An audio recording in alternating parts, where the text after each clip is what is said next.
Hey guys, I'm Ben. I'm an architect and a permaculture designer, and in this video I'm going to take you on a spring tour of my permaculture garden in the suburbs. I'll show you how this garden feeds my wife and I year-round with over 60 edible plant species. I'll show you my integrated chicken composting system. We'll take a look at our backyard honey production, and we'll discuss some permaculture principles along the way. So it's late spring here in Melbourne, Victoria, and if you saw my last video, you'd know that this spring has been kind of crazy for me. There's been a lot going on in the garden and elsewhere, and I've really struggled to keep up with everything. But I do feel like now everything's starting to settle a little bit. The plants are getting settled in, and they're actually really starting to take off now, which is great. And as I said, we grow about 60 different species of edible plants here, which can be a bit to manage, but about 30 of those are perennial and about 30 of those are annual. So let me show you some of those annual ones now.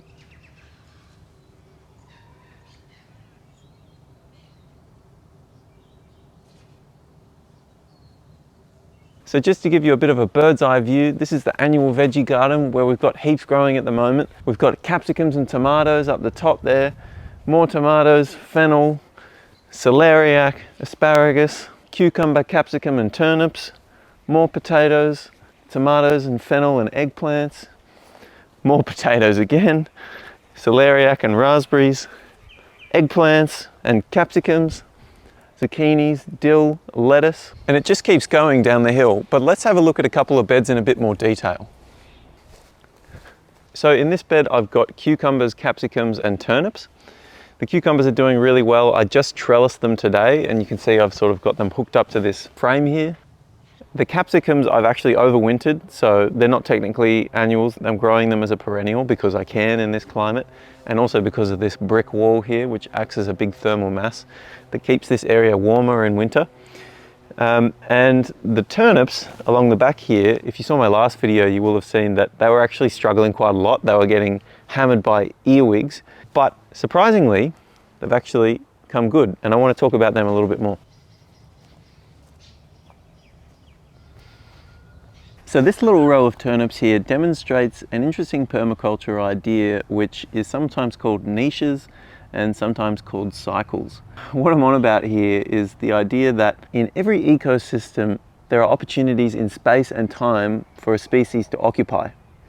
And when we think about our garden spaces, I think this is key because yes, it's very easy to think about how all our plants are going to fit together spatially, but I think the next level is to think about how our plants fit together in time. So these capsicums lose all their leaves in winter, and they open up a lot of light to the ground below, which means there's an opportunity to squeeze in a crop along here before they really leaf out and become bushy. And now I've got these lovely turnips. So this is one bed with 5 different species in it. We've got lettuce, spring onion, melons, tomatoes, and zinnias along the edge there, which is a flower. And this bed illustrates another really important idea in permaculture, which is diversity. Now, I made a video all about diversity and how I think that diversity can actually act as a fertilizer in your garden. So check that out if you want to know more about that.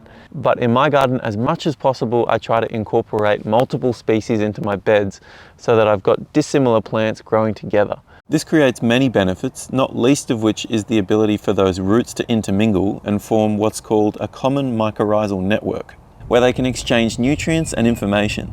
But it also means that you can squeeze in crops that you otherwise couldn't. For example, this spring onion can squeeze in between this melon and this lettuce, whereas another melon or another lettuce wouldn't be able to fit here. So by adding diversity, we can find new niches that wouldn't otherwise exist.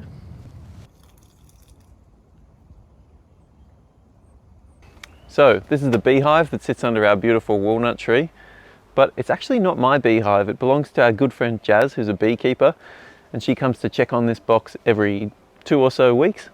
And especially at the moment, because the bees have been crazy active. Spring is an absolute time of abundance for bees. There's flowers everywhere and they're making heaps of honey. In fact, they've been making so much honey that they've gone beyond the frames that are inside the boxes and started making honeycomb on top of the lid. And so when Jazz came last week, she had to scrape all of that honeycomb off the lid so that she could put the box back together. And that honeycomb was actually full of honey, but because it wasn't in a frame, it couldn't be extracted in the normal way. So she generously gave it to me, and I devised a bit of a contraption to squeeze out all that honey. And now we've got this honeycomb as well that we're planning on hopefully making a candle with. But I really like having this beehive in the garden. It's great for pollination for us and also for the local area. And it's really cool to be able to share in this extra yield with our friend that we wouldn't otherwise be getting from this garden space. There's a pretty famous permaculture saying, which is that the problem is the solution.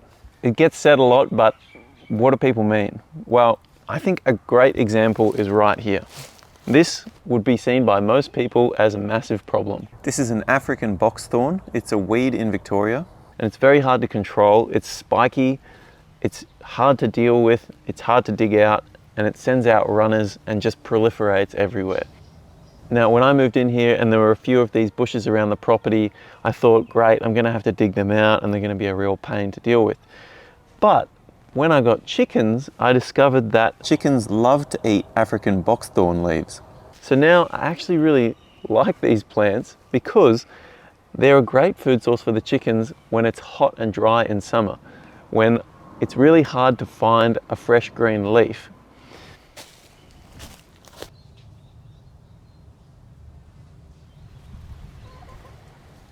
One really important principle in permaculture is to produce no waste and to cycle nutrients as much as possible. And to that end, this is my integrated chicken composting system where I produce all the compost that's required for the garden. It's a pretty simple system, and I made a video all about it, which you may have already seen because it's by far my best performing video on YouTube. But if you haven't, basically what happens is I bring in a lot of raw material in here, and then eventually when there's enough, I make sure it's wet, and then I build it up into a pile, and then that pile gets slowly turned down the hill, and the chickens get controlled access to that pile. They get to scratch through it, pick out bugs and worms, and eventually when it gets to the bottom, it's finished compost and it's ready to go out into the garden. So if you saw that video, you've probably noticed that things look a little bit different. I've had to reconfigure things, and that was mainly prompted by the fact that I'm going to be installing a rainwater tank here. And previously the composting area came out to here, so I've had to pull it back so that the tank can be installed. But because I was moving things, I decided that I was going to make a few little tweaks as well. And one of those things was upgrading this fence here from a temporary mesh to a solid steel mesh with star pickets. And the reason I did that was firstly because the temporary fence was starting to wear out here and the chickens were starting to escape. But the main reason was that I wanted to turn this fence into a trellis to create more growing area. And so I've transplanted this grapevine here from another part of the garden. And so it's just getting settled in, but I'm hoping that it's going to spread out along here and I can train it along this mesh and I can create a beautiful green wall that will provide a bit of screening to the composting area.